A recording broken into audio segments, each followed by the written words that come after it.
Il s'est passé tant de choses ces dernières 24 heures. Je suis tellement stressée, et j'ai à peine dormi depuis que j'ai découvert que Jamie avait disparu. Je commence à me sentir un peu tendue, mais j'ai pensé que je ferais mieux de vous tenir au courant. J'ai été submergée par toutes les suggestions que vous m'avez faites, et j'en ai retenu plusieurs d'entre elles. Je vais certainement avoir une énorme jardinière pleine de sauge pour le balcon, et j'ai renversé un peu de sel sur ma porte. Je suis désolée de vous décevoir, mais cela n'a pas aidé du tout. Il n'y a rien de mieux que les règles de Madame Hemming. Je les ai suivies à la lettre jusqu'ici, et voilà que je suis encore en vie. Cela ne veut pas dire que ça n'a pas été difficile. Je vais commencer par le début. Je devenais folle, et quelques heures après mon dernier poste, Jamie n'était toujours pas revenu. Il était parti depuis 24 heures. Son travail m'a appelé plusieurs fois. Je ne savais pas quoi dire, alors je n'arrêtais pas de laisser le répondeur se charger des appels. J'étais en plein moment de danger quand j'ai décidé que la vérification de l'ascenseur devait être ma première étape. Mais je n'allais pas enfreindre cette règle. J'ai attendu. J'attendais désespérément que 3h34 vienne. Et j'ai honte de dire que, quand c'est arrivé, je suis restée paralysée sur notre canapé, pendant presque une demi-heure, avant de trouver le courage de quitter l'appartement. Il était 4h02 quand j'ai finalement atteint l'ascenseur. L'ascenseur dans ce bâtiment est vieux et délabré. Il n'a pas été rénové depuis très longtemps, et est probablement là depuis aussi longtemps que le bâtiment. Ce sont de gros boutons maladroits qui me regardaient alors que je les fixais, dans l'espoir d'obtenir une réponse ou un indice. Mon cœur battait la chamade, et j'éprouvais un sentiment d'effroi. Mais rien n'en est ressorti. C'était sans espoir. Je suis rentrée dans l'ascenseur, je l'ai monté et descendu pendant quelques étages, et j'ai fouillé tout le périmètre avec la lampe de poche de mon téléphone, dans l'espoir de trouver quelque chose. Je n'ai rien trouvé. Jamie avait complètement disparu. En sanglotant et épuisée, je suis retournée au 7e étage, et j'ai tourné ma clé dans l'appartement 42, mon parfait chez-soi qui me semblait tout sauf chez moi à ce moment-là. Je me suis assise à la table à manger bon marché que nous avions réussi à monter le jour de l'emménagement et j'ai pleuré. Mes mains tremblaient alors que je tenais mon téléphone. J'ai épluché tous vos commentaires et ai envisagé d'appeler la police pendant près d'1 heure. Mais j'ai décidé d'appeler mon amie Georgia à la place. J'avais besoin d'une vraie personne ici. Tout ça était tellement fou que je n'étais même pas sûre que la police puisse m'aider avec le peu d'informations que j'avais. Mais je savais que je devais en parler à quelqu'un. Je vous épargne encore les détails, mais je lui ai tout dit. Elle m'a promis qu'elle serait avec moi en fin de matinée, et qu'elle devait emmener son jeune frère à l'école. J'attendais anxieusement, pas avant de bien armer chaque pièce, comme on me l'avait conseillé. Avant de m'en rendre compte, j'ai regardé l'horloge, et il était 8h23. Il me restait environ une demi-heure avant que le facteur ne se pointe. Aucune chance que je le rate aujourd'hui. Je me tenais près de la porte, fixant le bois du regard, comme quelqu'un de possédé dans un film. L'épuisement commençait vraiment à se faire sentir, mais Jamie était tout ce à quoi je pouvais penser. L'adrénaline pure me tenait debout. À 8h52, j'ai ouvert la porte. Les 2 minutes suivantes ont été les plus longues de toute ma vie. Mais quand je l'ai vu, une vague de soulagement a balayé tout mon corps. Juste à temps, à 8h54, le facteur Ian Flanders se tenait devant moi. Un sourire qui cachait à peine son inquiétude, s'étendant sur son visage plus jeune que prévu. Il n'avait pas l'air assez vieux pour être un facteur depuis plus de 35 ans. Mais j'étais trop distraite par les réponses dont j'avais besoin de sa part pour m'en occuper. Vous devez être le nouveau locataire. Il a déclaré, mais d'une certaine façon cela ne ressemblait pas à une question. J'ai eu du mal avec ma réponse, alors j'ai été droit au but. Madame Hemmings m'a laissé un mot. Elle m'a dit de vous parler si... Puis-je entrer, très cher? Je pense qu'il faut qu'on discute. J'ai fait rentrer Yann, mes mains tremblaient encore en les faisant claquer en direction du canapé, lui faisant signe de s'asseoir. J'ai mis le mot maintenant légèrement froissé sur ses genoux, et j'ai attendu. Je suis content que Prue pense toujours ça de moi. Cette bonne dame va me manquer. Il a dit avec un sourire timide en arrivant à la fin de sa lecture. Pouvez-vous m'aider ou non? Je n'avais pas le temps pour son envolée d'ego à l'égard d'un voisin qui avait déménagé. Je peux vous aider, mais je ne peux pas m'arrêter longtemps. Alors il faudra faire vite. J'ai marché dans les couloirs pour livrer le courrier pendant 40 ans. J'ai tout vu, tout ce que Prue a mentionné et plus encore. Que voulez-vous savoir? Il a dit. Yann n'avait rien à voir avec ce à quoi je m'attendais. Le mot me donnait l'impression qu'il allait être un vieux grand-père gentil, mais je ne pouvais me tromper davantage. Le facteur Yann parlait avec un épais accent citadin, et portait une lourde chaîne en or autour de son cou tatoué. Il avait teint ses cheveux gris en noir encre. Son comportement était heureusement non menaçant, mais incroyablement arrogant.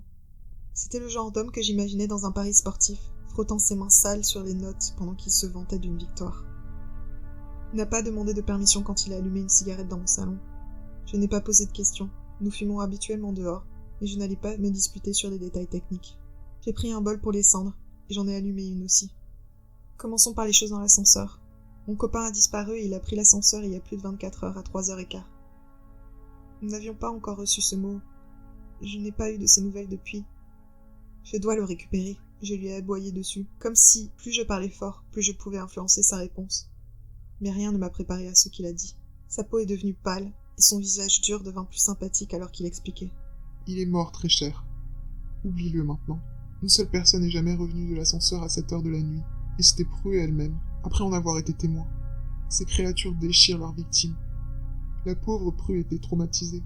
Votre homme est parti. Lâchez prise et suivez les règles. Il était brutal, mais je voyais bien qu'il avait pitié de moi. Je dois pouvoir faire quelque chose. J'ai plaidé. Il y a des choses que j'ai entendues pour ramener ceux qui sont perdus, mais je n'ai jamais vu de preuves solides de leur efficacité. Ce serait irresponsable de ma part de vous dire de faire quelque chose qui pourrait aussi vous faire tuer. C'est sympa ici, honnêtement. Oubliez-le, et maintenez le status quo. Désolé si j'ai l'air dur, mais vous semblez être une bonne jeune femme, et je ne veux pas vous voir partir trop tôt. J'ai demandé ce que Madame Hemmings avait vu dans l'ascenseur, et si elle était sûre que cela arrivait à tous ceux qui y entraient. Je refusais de croire que Jamie était mort. Je devais pouvoir faire quelque chose. Si je savais à quoi m'attendre, je serais mieux préparée. C'était horrible ce qui s'est passé. Je n'étais pas là, mais voilà ce qu'on m'a dit. La petite Lila était si mignonne. Elle avait l'habitude d'ouvrir la porte, de me donner un pourboire quand je livrais le courrier. C'était la petite fille de Pro. Lila était la fille de son fils, et cette nuit-là, elle est restée dormir pour la première fois. Pro était enfin convaincue qu'elle pouvait protéger Lila de toutes ces choses étranges qui se passent ici. Elle avait tort. La petite Lila avait un problème de somnambulisme. Pro a mis un peu trop de temps à remarquer que le bruit qu'elle avait entendu était la porte d'entrée.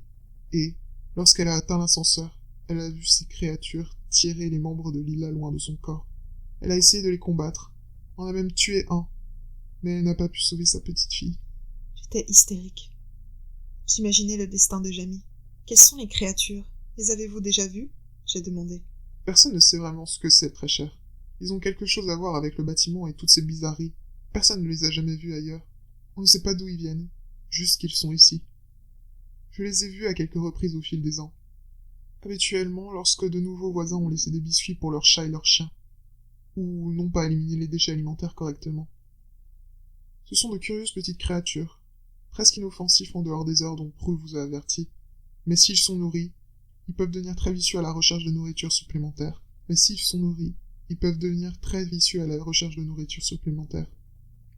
C'est pourquoi vous devez mettre tous vos restes dans les poubelles, les cacher, les emballer, ou quoi que ce soit d'autre. Ne les laissez pas dehors et n'utilisez pas l'ascenseur à ces moments-là, et vous êtes à l'abri des créatures. Ils sont un peu plus petits que les humains, mais ils ont une forme semblable.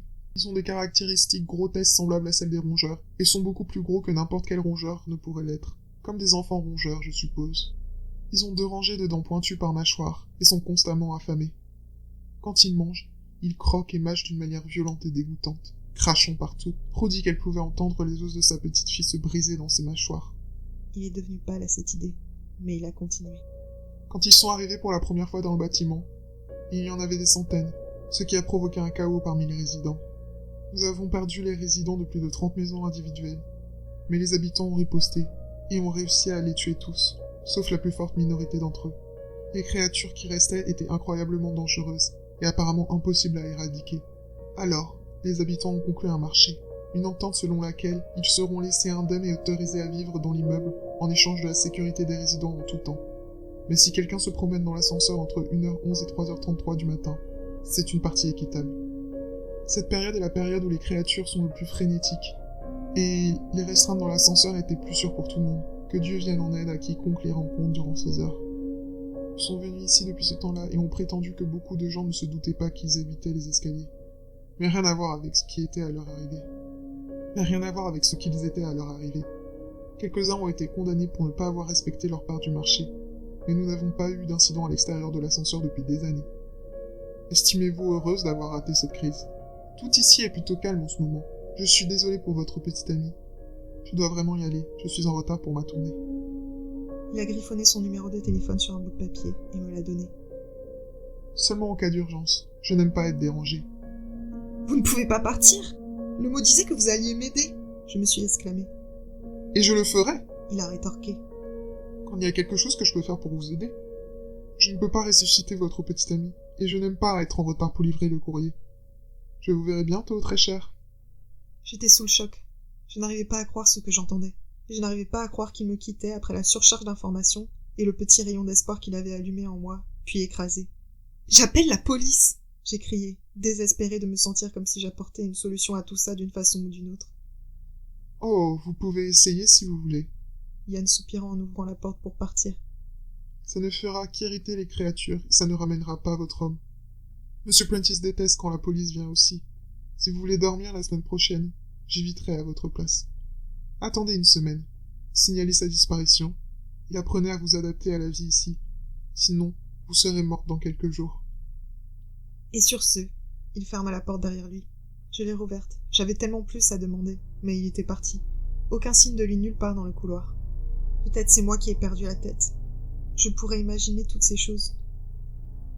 Mais peu importe combien je le voulais, le mot était toujours là, et Jamie ne l'était toujours pas. Georgia est arrivée peu de temps après le départ de Yann. Bien sûr, j'ai demandé si elle l'avait vu dans le couloir pour essayer de me prouver qu'il était réel, mais elle ne l'avait pas vu. Elle m'a regardé avec inquiétude et m'a tenue dans ses bras, pendant que je sanglotais et lui racontais ce que le facteur avait dit sur Jamie et les créatures. Je n'étais pas sûre qu'elle me croie. Même en lisant la note, elle avait l'air sceptique. Et si elle était sceptique, je ne l'aurais pas blâmée, mais elle m'avait toujours soutenue. Elle s'est assise avec moi pendant des heures, pendant que je pleurais, le cœur brisé. Je doutais tellement de tout, que je ne savais pas quoi faire. C'était fou que je n'ai contacté personne, mais cette note s'est avérée exacte jusqu'à présent, et si on devait faire confiance au facteur, je devais attendre. Georgia était ma meilleure amie depuis de nombreuses années. Elle m'a défendue quand j'avais trop peur de le faire pour moi, et a toujours été la plus courageuse d'entre nous deux. Je me sentais en sécurité près d'elle. Alors, après des heures de pleurs et de désespoir devant la façon dont ma vie avait changé en quelques jours, j'ai finalement décidé de faire une sieste. C'était en début de soirée, et Georgia regardait la télé. Juste là pour moi si j'avais besoin d'elle. Malgré la souffrance, j'ai lutté pour m'endormir. J'ai essayé d'imaginer les bras de Jamie autour de moi, mais cela m'a rappelé plus douloureusement qu'ils ne le seront probablement plus jamais. Finalement, après ce qui m'a semblé être une éternité à regarder la tache humide au plafond, je me suis assoupie. Il y a environ 3 heures, je me suis réveillée en regardant cette foutue tache humide au plafond, et je pouvais entendre bavarder dans le salon. J'ai sauté du lit, et j'ai marché vers elle. Georgia était sur le canapé avec une femme d'âge moyen, toutes deux sirotant une tasse de thé dans des tasses assorties que Jamie m'avait offert en guise de cadeau. Mon sang a bouilli, mais ce n'était pas de leur faute. Je me suis raclé la gorge pour attirer leur attention. « Oh, Cathy, c'est Nathalie, elle habite en haut. On a bavardé, alors je lui ai fait une tasse de thé. J'espère que ça ne te dérange pas. » Je regardais la femme aux cheveux foncés sur le canapé, buvant du thé dans ma tasse et hochant la tête. Georgia était une idiote sociable. Je ne savais pas quand ne pas être elle-même. Je n'allais pas me lamenter sur ça maintenant. C'était sa façon de s'en sortir. « Bien sûr. Salut, Natalia. Dans quel appartement habitez-vous » J'ai fait de mon mieux pour être polie. Je devais discuter de la possibilité de ne pas faire venir des gens dans ma maison après le départ de Georgia, au milieu de la tragédie. Mais jusque-là, je serais une bonne voisine. Appartement 71, ravi de vous rencontrer, vous avez une belle maison. A répondu Natalia, les lèvres recourbées dans les coins, avec un sourire qui n'était pas reflété dans ses yeux ou le reste de son expression faciale. Elle me regardait d'un air prétentieux, sachant parfaitement que j'étais consciente des implications de ce qu'elle venait de dire. Les règles, le numéro d'appartement. De temps en temps, quelqu'un frappe à votre porte en prétendant vivre dans l'un de ces appartements et vous demande d'emprunter du sucre. Ils vous sembleront tout à fait normaux, mais vous devez fermer et verrouiller la porte immédiatement. J'ai installé 2 boulons de sécurité supplémentaires pour éviter ces enflures. Je n'aime pas jurer à mon âge, mais ce sont vraiment des enflures. L'avertissement de pro résonnait dans mon esprit, et je ne pouvais quitter Natalia des yeux. Quelque chose n'allait vraiment pas chez elle. J'ai regardé Georgia assise sur le canapé à côté d'elle, et j'ai remarqué qu'elle transpirait. Tout le monde au Royaume-Uni sait qu'il fait chaud depuis quelques jours, mais c'était au-delà de la température ambiante. Tout son corps dégoulinait. Soudain, elle s'est mise à halter. Les yeux de Natalia étaient fixés sur les miens, comme ceux du laveur de vitres. Rien ne s'est passé auparavant avec le laveur de vitres. Sauf que cette fois, la règle avait été enfreinte. Elle était déjà dans l'appartement. Georgia s'est mise à crier quand sa peau s'est couverte d'ampoules et s'est carbonisée. Ses cheveux sont tombés de son cuir chevelu et fondaient de chaque centimètre de son corps. Elle était brûlée vive sans flamme en vue. Elle se gratta frénétiquement le visage en train de fondre, creusant dans la chair crue exposée. Le son qu'une personne fait quand elle brûle vivante n'est vraiment pas comme les autres. Je ne l'oublierai jamais. J'ai crié et crié, mais personne n'est venu à ma porte. J'ai essayé de prendre mon téléphone pour appeler le facteur Yann, mais la surface en bois sur laquelle je l'avais posée m'a brûlé les doigts au toucher et m'a forcé à reculer. Elle allait mettre le feu à tout l'appartement. Les actions devaient être plus rapides qu'un coup de fil. J'ai attrapé le gros couteau que j'avais posé sur le côté tout à l'heure lors de l'armement. Le manche s'est boursouflé instantanément, mais je m'en fichais. Je devais la faire sortir maintenant, et aider Georgia si je pouvais. J'ai couru vers la dame aux cheveux foncés, la sueur coulant de mon front à mesure que je me rapprochais, et j'ai plongé le couteau dans la gorge de Natalia. Elle l'a saisi et est tombée à terre. Elle n'a pas saigné comme un humain normal. Ses entrailles étaient noires. Elle bougeait encore. Et je me suis dit qu'elle ne tarderait probablement pas à se relever et à réessayer. Alors je l'ai traînée vers le couloir, prête à verrouiller la porte. Alors que nous arrivions à l'entrée du couloir, un des chats attendait, sifflant sur son corps semi-conscient. J'ai vu ses yeux se fixer dessus quand je l'ai jeté sur le sol. J'ai attrapé le chat, l'ai tiré à l'intérieur, l'ai fait grimper en grimaçant, car sa peau me brûlait encore plus les avant-bras. J'ai fermé la porte et j'ai regardé par le Judas. Elle s'est levée, a tenu sa main sur sa plaie, l'a cotisée et s'est dirigée vers l'ascenseur, comme si elle n'avait jamais été blessée du tout. J'ai fait tomber le chat à ce moment-là. Et chaque morceau de la peau nue qu'il avait touché avait palpité et brûlé pendant au moins 1 heure. Georgia n'avait pas eu autant de chance que Natalia pour se remettre de ses blessures. J'ai anonymement appelé une ambulance pour elle.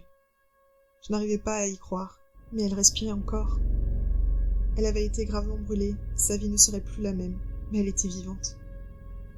Et j'en étais reconnaissante.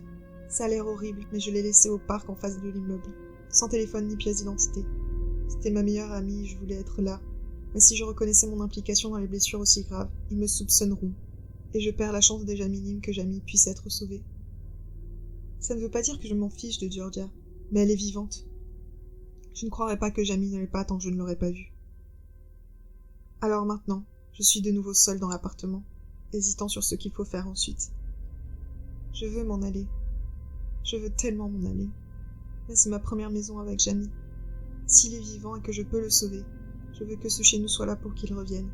Et s'il est mort et que le facteur a raison, je ne sais pas si je peux laisser son souvenir derrière moi. Il n'y a qu'une personne qui pourrait m'aider en ce moment. Donc ce soir, je vais faire des recherches, chercher une adresse, et demain matin, je vais rendre visite à Prudence Hemmings.